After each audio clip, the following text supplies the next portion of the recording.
Gözümdeki yaşım ile, serhatsız bir akşam ile kurayım ben soframızı. Kalbimdeki aşkın ile, gözümdeki yaşım ile, serhatsız bir akşam ile kurayım ben soframızı.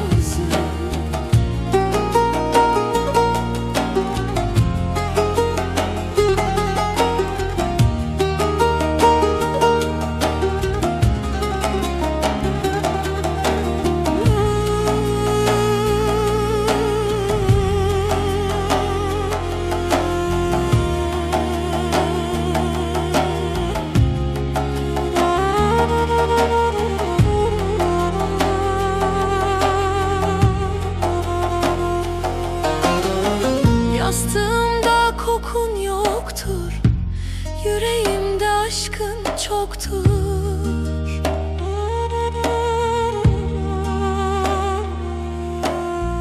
Başımda omuzun yoktur, sensiz bir akşamdayım.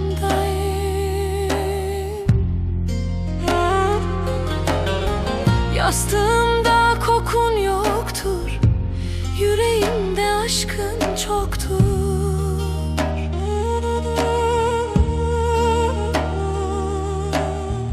Başımda omuzun yoktur, sensiz bir akşamdayım.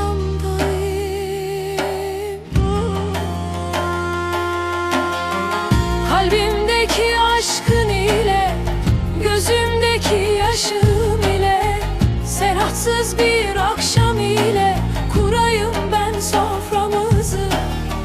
Kalbimdeki aşkın ile, gözümdeki yaşım ile, serhatsız bir akşam ile kurayım ben soframızı.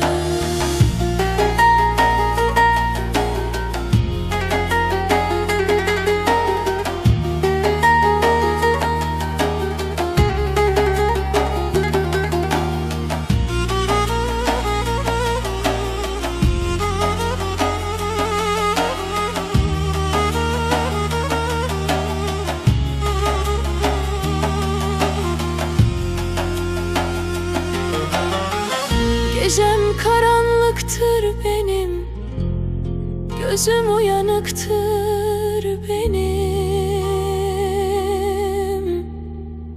Dilim